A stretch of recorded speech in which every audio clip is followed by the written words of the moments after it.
검사 결과가 좋지 않습니다. 이 말 어쩌면 우리 모두 마음 한구석에 좀 두려움을 갖고 있는 그런 말 아닐까 싶어요. 네, 그렇죠.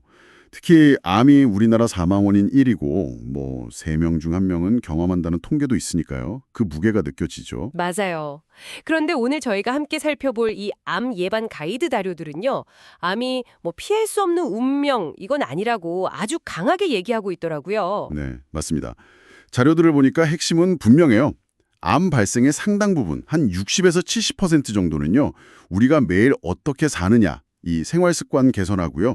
또 정기 검진, 이 두 가지 방패로 충분히 막을 수 있다는 겁니다. 그러니까 막연하게 불안해할 게 아니라 이 구체적인 정보들로 좀 전략을 세워보자 이런 말씀이시죠? 바로 그거죠. 네.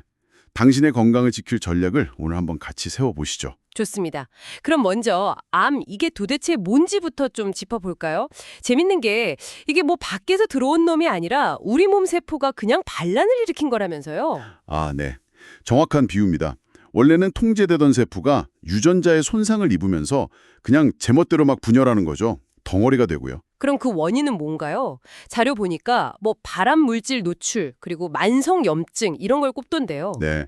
담배 연기나 탄 음식 같은 게 대표적인 발암 물질이고요. 또 몸속에 만성염증이 오래되면 이게 세포가 좀 비정상적으로 자라기 쉬운 환경이 되거든요. 아, 그렇군요. 그래서 암 예방은 크게 두 가지 축이에요. 첫째는 방금 말씀드린 발암 물질 피하고 염증 관리하는 것, 즉 건강한 생활 습관이고요. 네네. 둘째는 혹시라도 생길지 모르는 그 반란군, 암세포를 아주 초기에 발견해서 제압하는 거, 바로 조기 검진이죠. 발암 물질 차단, 만성 염증 관리, 그리고 조기 발견. 이 세 가지군요. 네, 이 두 가지 큰 틀을 기억하시고 이제 한국인에게 특히 많은 3대 암, 위암부터 한번 보죠. 위암. 이거 진짜 한국 사람들한테 많다고 하잖아요. 역시나 식습관하고 관련이 깊군요. 네, 그렇죠. 자료에서도 아주 강조하고 있어요. 짠 음식. 이게 위 점막을 계속 자극하고 또 고기 태워 먹으면 거기서 뭐 벤조피렌 이런 게 나온다고 하고 가공육도 문제고요. 맞습니다. 벤조피렌은 DNA를 직접 손상시킬 수 있고요. 가공육의 아질산 나트륨은 몸 안에서 니트로사민이라는 발암물질로 바뀔 수 있거든요. 그래서 자료에서도 뭐 찌개 국물 줄여라, 네. 고기는 삶거나 쪄서 먹어라, 가공육은 주 1회 미만으로 먹어라 이런 구체적인 제한들이 있죠. 생각보다는 실천할 만한 것들이네요. 그리고 그 헬리코박터균 얘기도 있더라고요. 이것도 위험하다면서요? 아, 네, 중요합니다. WHO, 세계보건기구에서도 1급 발암인자로 지정했어요. 1급이요? 네. 근데 다행인 건 비교적 간단한 검사로 확인 가능하고 한 2주 정도 항생제 먹으면 치료가 된다고 나와 있어요. 다행이네요. 그럼 어떤 사람들이 검사를 받는 게 좋을까요? 위암 가족력이 있거나 평소에 좀 속쓰림이 잦다 하시면 검사 받아보시는 게 좋습니다. 네, 하지만 뭐니 해도 위암은 위 내시경의 핵심이겠죠? 그렇죠. 조기에만 발견하면 생존율이 95% 이상이니까요. 정말 높죠? 95%? 네. 그래서 만 40세 이상이라면 2년마다 하는 국가검진, 이건 뭐 선택이 아니라 필수 전략이라고 봐야 합니다. 알겠습니다. 위암이 식습관 문제라면 요즘 서구화된 식습관 때문에 또 늘어나는 암이 있잖아요. 대장암. 자료에서도 이 부분을 지적하던데요. 네, 맞아요. 발병률이 정말 가파르게 증가하고 있죠. 이것도 역시 붉은 육류, 그리고 가공육 섭취가 주요 위험 요인으로 꼽힙니다. 이것들도 1급 발암물질이죠? 네, WHO에서 그렇게 지정했죠. 그래서 이걸 줄이는 대신에 식이섬유가 많은 음식을 늘리는 게 핵심 방어 전략이에요. 식이섬유, 뭐 채소나 과일 같은 거 말씀이시죠? 네, 채소, 과일, 통곡물 이런 것들이요. 식이섬유가 그 대장의 청소부 역할을 하거든요. 노폐물을 싹 끌고 나가니까요. 대장 청소부, 표현 좋네요. 그래서 매일 좀 여러 가지 색깔의 채소, 과일 챙겨 드시고 밥도 흰쌀밥보다는 잡곡밥으로 그리고 하루 30분 정도 걷는 거 이런 규칙적인 운동도 장 건강에 아주 중요합니다. 그럼 대장암의 조기 진압법은 역시 대장 내시경이겠네요. 네, 대장 내시경이 정말 강력한 게 암의 씨앗이라고 할 수 있는 용종 있잖아요. 이걸 발견하는 즉시 제거할 수 있어요. 바로요? 네. 근데 그 용종이 암이 되려면 보통 한 5년에서 10년 정도 걸리거든요. 그러니까 미리 떼어내면 암 자체를 예방하는 효과가 있는 거죠. 와, 그건 정말 대단한데요? 그렇죠. 그래서 50세 이상은 국가검진 꼭 받으시고요. 분변 자멸검사에서 이상 나오면 내시경 받게 되고요. 만약 가족력 같은 고위험군이라면 45세부터 좀 더 일찍 시작하는 걸 권장합니다. 알겠습니다. 자, 마지막으로 폐암입니다.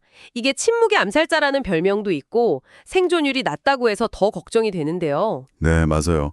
발견이 좀 늦는 경우가 많아서 그렇죠. 원인은 역시 자료들 보면 다 흡연을 지목하네요. 비흡연자보다 위험이 15배, 많게는 25배까지 높아진다니. 이건 금연은 그냥 기본이네요. 기본이 아니라 그냥 제일 원칙이죠. 타협 불가입니다. 간접 흡연도 마찬가지로 위험하고요. 근데 담배 안 피우는 사람들도 폐암에 걸리잖아요. 그건 왜 그런 건가요? 네, 그것도 중요하게 다루고 있어요.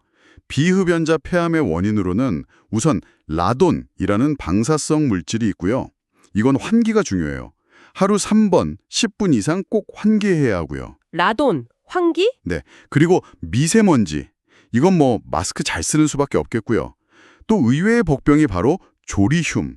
요리할 때 나오는 매캐한 연기 있죠? 아, 요리 연기요? 네, 특히 튀김이나 구이같이 기름 많이 쓰는 요리할 때요. 이거 여성 폐암하고 관련이 높다는 연구 결과도 있거든요.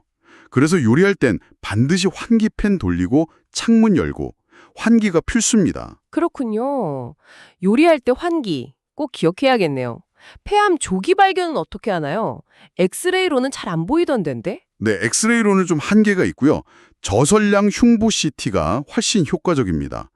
다행히 국가에서도 만 54세에서 74세 사이의 고위험 흡연자를 대상으로는 2년마다 이걸 지원해주고 있어요. 아, 지원이 되는군요. 다행이네요. 네, 해당되시는 분들은 꼭 챙기셔야죠. 이렇게 위암, 대장암, 폐암 살펴봤는데 들어보니까 결국엔 예방전약들이 좀 비슷한 것 같아요. 서로 통하는 부분이 많네요. 맞아요. 그래서 자료들에서도 공통적인 예방 전략, 황금방패, 5가지 황금방패라고 부를 만한 것들을 제시하고 있죠. 황금방패요? 뭔가요? 첫째는 균형 잡힌 식단. 아까 말한 채소, 과일, 통곡물 많이 먹고 짜고 달고 기름진 거, 가공식품 멀리하는 거고요. 둘째는 규칙적인 운동, 주 5회 30분 이상이요. 네. 셋째는 건강 체중 유지. 비만이 만성염증을 유발하거든요. 넷째는 당연히 금연, 그리고 절주. 담배랑 술 둘 다 1급 발암물질이니까요. 금연은 필수, 절주는 의무. 그렇죠. 그리고 마지막, 5번째 방패. 이게 어쩌면 가장 중요할 수도 있는데 바로 정기적인 암 검진입니다. 아, 역시 검진이군요. 네, 아무리 생활습관 관리를 잘 해도 암 발생 위험을 0으로 만들 순 없잖아요. 그래서 검진은 암을 가장 작고 약할 때 초기에 발견해서 제압할 수 있는 최고의 무기인 셈이죠. 이걸 귀찮은 숙제처럼 여길 게 아니라 나한테 주어진 소중한 건강 확인 기회다. 이렇게 생각해야겠네요. 네, 맞습니다. 국가암검진은 정말 선물 같은 거라고 생각해요. 듣고 보니 암이라는 게 어느 날 갑자기 운 나쁘게 찾아오는 게 아니라 내가 오랫동안 어떻게 살아왔는지 그 생활 습관이 쌓여서 나타나는 질병이다. 이런 관점이 중요하겠어요. 네, 그래서 자료에서도 당신이 당신 건강의 총사령관이다 이런 표현을 쓰더라고요. 총사령관이요? 네, 매일 뭘 먹을지, 운동을 할지 말지, 언제 검진을 받을지 다 내가 결정하는 거잖아요. 그 작은 결정들이 모여서 미래를 바꿀 수 있다는 거죠. 희망적인 메시지인데요. 총사령관으로서 너무 부담 가질 필요는 없겠죠. 그럼요. 거창한 전략부터 세울 필요 없어요. 그냥 오늘 저녁에 국물 좀 덜 먹는 거, 내일 엘리베이터 말고 계단 한번 이용하는 거, 이런 작은 실천 하나하나가 그 항암 방패를 더 단단하게 만드는 겁니다. 네, 오늘 저희가 함께 나눈 이야기들이 당신의 건강한 삶을 지키는 데 좀 든든한 지침이 되었으면 좋겠습니다. 네, 그랬으면 좋겠네요. 마지막으로 이런 제안을 드리고 싶어요. 지금 혹시 달력 있으시면 한번 펼쳐보세요. 그리고 다음 건강검진 날짜 한번 확인해 보시고 크게 동그라미를 쳐보는 건 어떨까요? 당신의 항암 방패를 더 튼튼하게 만들기 위해서 오늘 어떤 첫걸음을 떼시겠습니까? 기억하세요. 아는 것은 힘이고 행동하는 것은 생명입니다.